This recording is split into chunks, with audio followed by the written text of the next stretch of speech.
دعا زہرا کے کیس کا آخر اینڈ کیا ہوگا، اور دعا زہرا کیا واقعی کسی گینگ کے پاس ہے یا جو ہیں ان کے جو ہسبینڈ ہے وہ کوئی مہذب خاندان سے ہیں؟ تو تحقیقات ہو رہی ہے اور اس پر جو ہے نا جرنلسٹ وغیرہ بھی اپنے جو ہے نا تجزیے دے رہے ہیں، اور کوئی جو ہے نا یہ دعوے کر رہے ہیں کہ ہم نے اس پہ جو ہے نا تحقیق کی ہے، وہ جو ہے نا گینگ کے پاس ہے۔ تازہ تحقیق جو ہے نا ہمارے ایک مشہور و معروف جو اینکر ہے اقرار الحسن صاحب، جنہوں نے اس پر جو ہے نا ایک مفصل ویڈیو بھی بنائی ہے، تو آئیے ان کی ویڈیو کو سنتے ہیں، اور اس کی ویڈیو کا لنکس میں ڈسکرپشن میں دے رہا ہوں، آپ ان کی ویڈیو بھی پوری دیکھ سکتے ہیں۔ تو چلیے ویڈیو کو شروع کرتے ہیں۔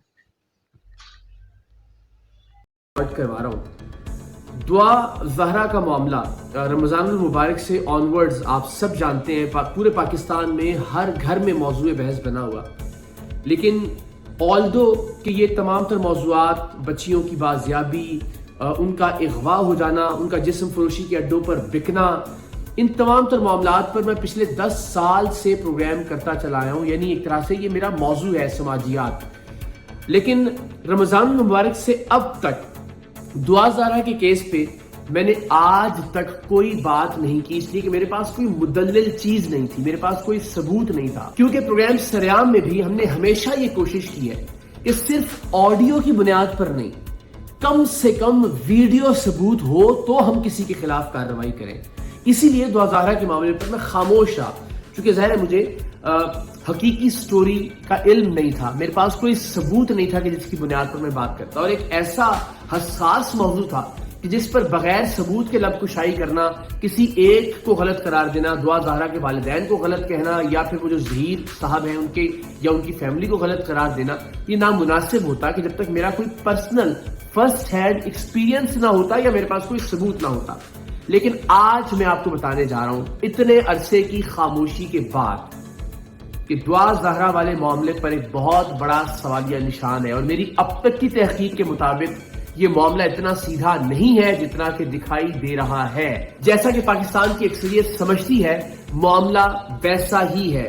بدقسمتی سے میری تحقیقات کے مطابق دعا زہرا کو اغوا کیا گیا ہے۔ میری تحقیقات کے مطابق دعا زہرا ایک گینگ کے پاس موجود ہے، اور میری تحقیقات کے مطابق چونکہ یہ معاملہ اتنا اچھل گیا، ماں باپ نے یہ ہمت کی کہ وہ ٹیلی ویژن پر آئیں اور ٹیلی ویژن پر آ کر اپنی بچی کے اغوا کی یا اپنی بچی کے گھر سے چلے جانے کی خبر کو ہمت اور حوصلے کے ساتھ دنیا سے شیئر کریں۔ شاید یہی وجہ تھی کہ اب تک دعا زہرا جسم فروشی کے کسی اڈے پر بکی نہیں، اور مجبوراً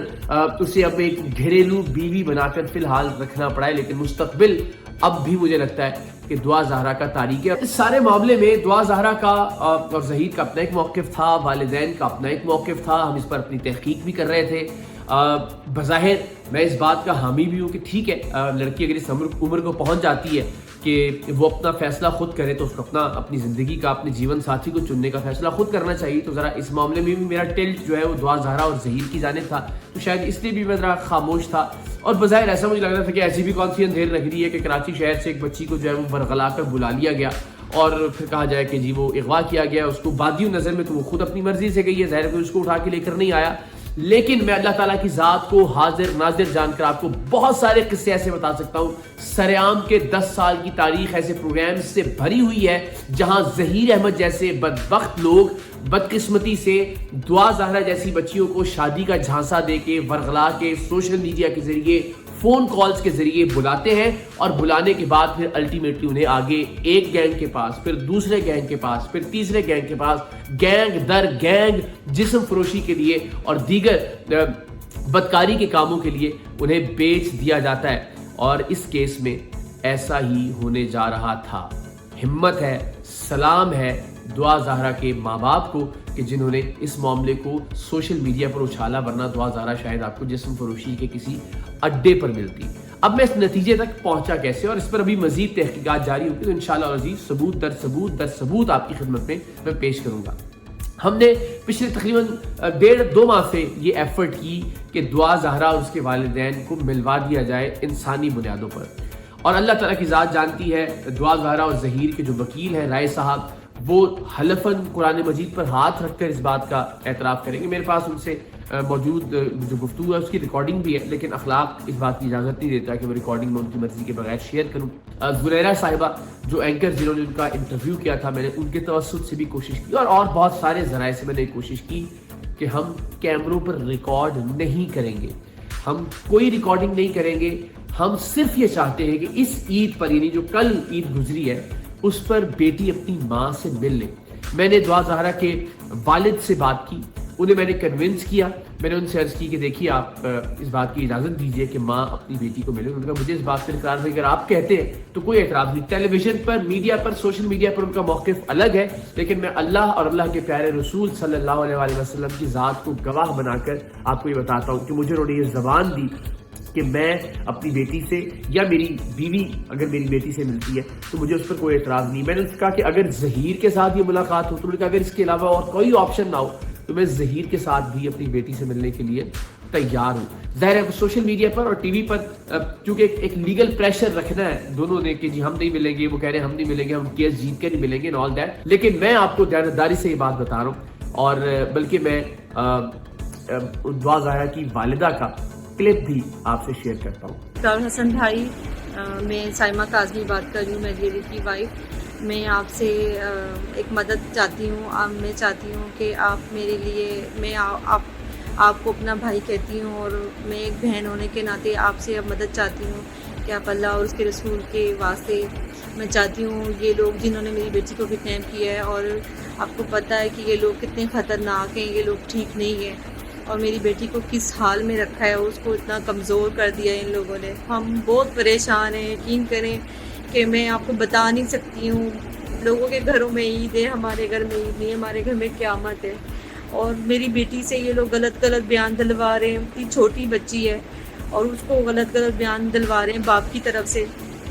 تو وہ بیٹی جو اپنے باپ کے سینے پہ سر رکھ کے سوتی ہو، ماں سے کئی گنا زیادہ اپنے باپ سے پیار کرتی ہو، تو وہ بیٹی اپنے باپ کے لیے ایسا تو نہیں بول سکتی. تو میں اس کے ذہن سے کھیل رہے ہیں، دماغی توازن اس کا خراب کر رہے ہیں. تو میں چاہتی ہوں کہ آپ نا میری بیٹی کو جا کے چیک کریں کس حال میں رکھا ہوا ہے اس کو. تو جناب یہ صورتحال ہے، یعنی دعا زہرا کے والدین ملنا چاہتے تھے اپنی بیٹی سے، اور میں نے یہ یقین دلایا کہ ظہیر کی فیملی کو کہ آپ کی مرضی کا مقام، آپ کی مرضی کی جگہ، آپ کی مرضی کی سیکیورٹی، میں گارنٹی لیتا ہوں کہ بال بھی بیکا نہیں کرے گا، کوئی آپ سے اونچی آواز میں بات بھی نہیں کرے گا اس ملاقات کے اندر. میں میک شور کروں گا میرے گھر میں ملاقات کر لیجئے، پولیس کی سیکیورٹی کی بات کریں میں اس کا ارینج کروں گا، پرسنل سیکیورٹی کی بات کر لیجئے میں اس کا ارینج کروں گا. دعا زہرا کے والدین کو نہ ہم مقام بتائیں گے ملنے کا، نہ ہم وقت بتائیں گے ملنے کا، لیکن ایک بیٹی کو اس کی ماں سے ملنے دیجئے. یہ تو ایک بنیادی حق ہے. کتنا بڑا اختلاف ہوگا، کتنے بڑے تضادات ہوں گے، کیا کر لیا ہوگا اس ماں نے ایسا جرم کہ ایک بیٹی اپنی ماں سے ملے نا. ٹھیک ہے ایک فیصلہ کر لیا آپ نے، اگر فرض کر لیں ایک لمحے کے لیے اس فیصلے کو تسلیم کر بھی لیا جائے، تو کیا ایسی قیامت آ گئی ہے کہ ایک بیٹی اپنی ماں سے نہ ملے یا ایک بیٹی کو اپنی ماں سے نہ ملنے دیا جائے؟ ظہیر کی فیملی کی جانب سے آ گئی جی نہیں وہ بہت نفرت کرتی ہے اپنے ماں باپ سے، وہ نہیں ملنا چاہتی. ظہیر کے کہنے پہ وہ کراچی سے لاہور آ سکتی ہے. اگر وہ فیملی اگر انسانوں والی فیملی ہے، اقدار والی فیملی ہے، تو کیا اس فیملی کو نہیں چاہیے کہ اس بچی کو قائل کرے کہ ماں باپ سے مل لینا چاہیے، جبکہ ماں باپ خود سے ملاقات کرنا چاہتے ہیں؟ سو میں اس نتیجے پر پہنچا کہ اگر میں یہ عرض کر رہا ہوں کہ ہم ویسے آپ ٹی وی پہ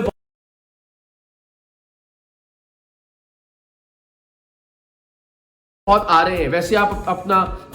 دنیا کو دکھا رہے ہیں کہ ہم بہت خوش ہیں، اس لیے کہ ظاہر آپ کے پروپیگنڈے کا یہ حصہ ہے. لیکن میں آپ کو حلفاً یہ کہتا ہوں، میں آپ کو یہ آفر دیتا ہوں کہ کیمروں کی موجودگی کے بغیر بچی کو عید پہ اس کی ماں سے ملوا دیجئے. میں آپ سے کہتا ہوں اپنی مرضی کا مقام، اپنی مرضی کی سیکیورٹی، اپنی مرضی کا ٹائم منتخب کیجئے. میں گارنٹی لیتا ہوں کہ کوئی آپ سے اونچی آواز میں بھی بات نہیں کرے گا،